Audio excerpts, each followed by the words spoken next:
Bonjour chers amis, nous sommes de nouveau ensemble sur Maranatha Télévision dans votre émission Je médite. Je suis le pasteur Nancy Lema de la communauté évangélique Maranatha. Vous connaissez à présent le principe de l'émission.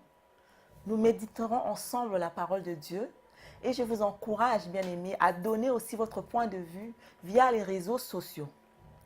Le texte du jour se situe dans le livre de Romains, chapitre 9, versets 6 à 13. Mais avant de prier, je salue la présence du Saint-Esprit au milieu de nous et je salue également les visionneurs de cette communauté, l'évêque Jean-Claude Monsengo ainsi que sa femme. Prions. Seigneur Dieu de gloire, je te confie ce moment de méditation. Saint-Esprit, viens prendre le contrôle de ces moments. Seigneur, permets à quelqu'un ce matin de pouvoir encore bénéficier de ta parole, ô Dieu de gloire. Parle, Seigneur, à quelqu'un pendant ce temps. Que l'honneur et la gloire te reviennent. Au nom puissant de Jésus-Christ. Amen. Nous sommes dans Romains chapitre 9, versets 6 à 13. Nous lisons la parole de Dieu. Verset 6. Ce n'est point à dire que la parole de Dieu soit restée sans effet. Car tous ceux qui descendent d'Israël ne sont pas d'Israël. Verset 7. Et pour être la postérité d'Abraham, ils ne sont pas tous ses enfants, mais il est dit, en Isaac sera nommé pour toi une postérité, c'est-à-dire que ce ne sont pas les enfants de la chair qui sont enfants de Dieu, mais que ce sont les enfants de la promesse qui sont regardés comme la postérité. Verset 9. Voici en effet la parole de la promesse.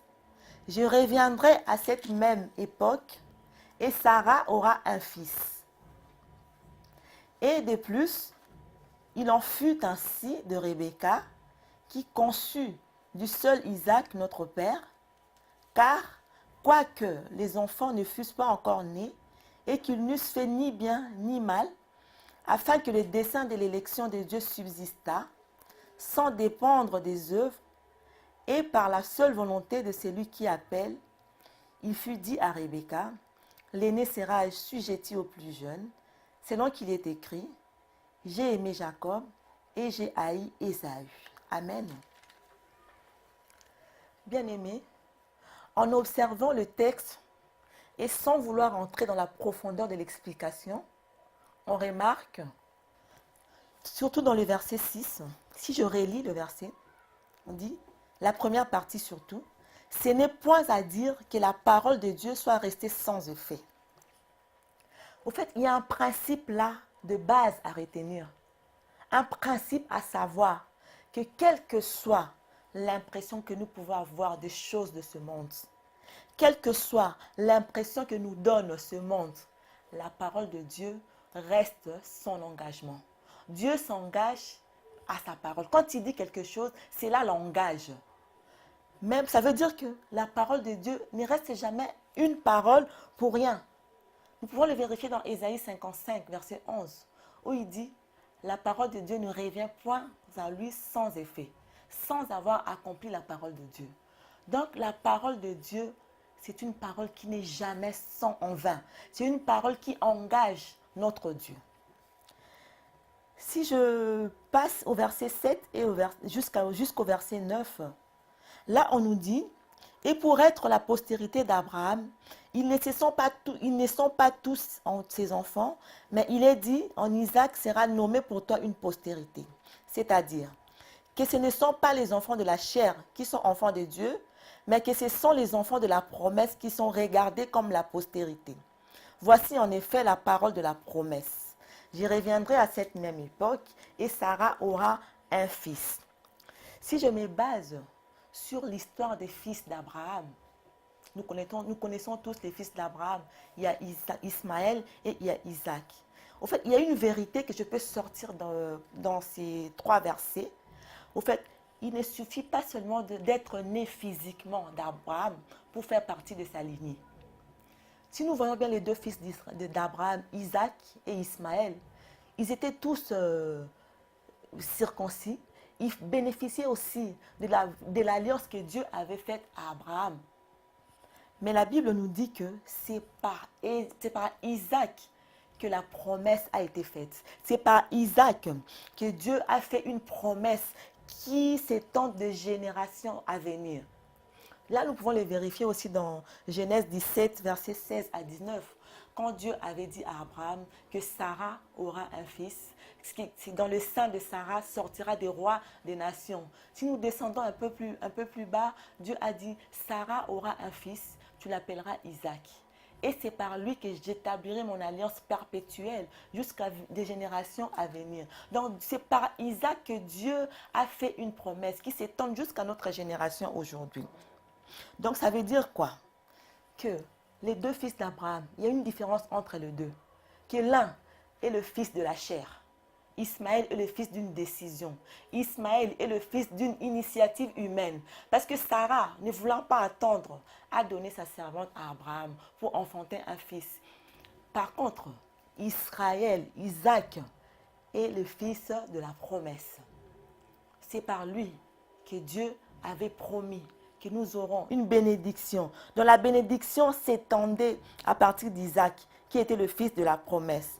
Donc, les vrais fils d'Abraham ne sont pas seulement ceux qui sont nés de lui physiquement, c'est aussi ceux qui partagent la même foi que Abraham.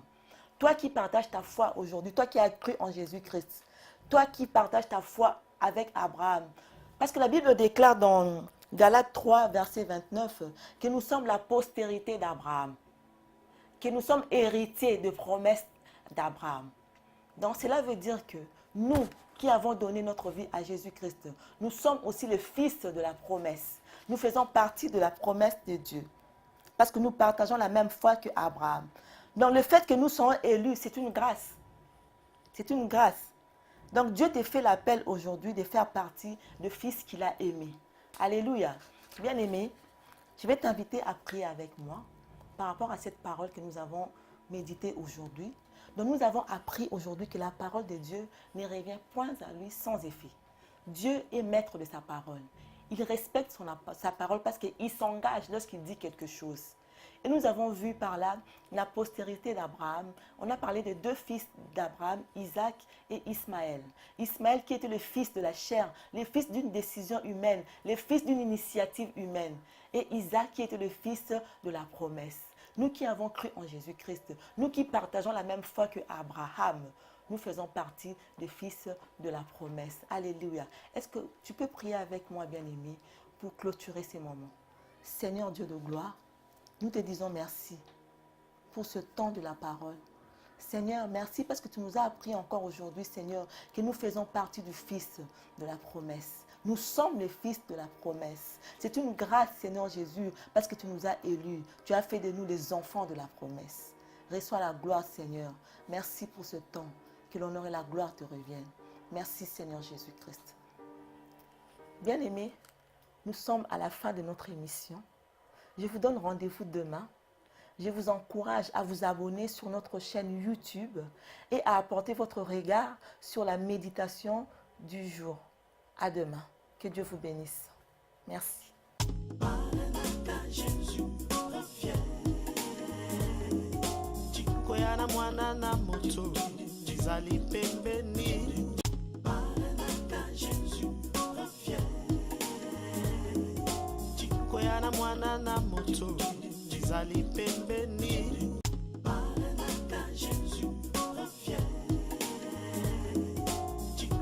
Mwana na moto, Zali pembeni.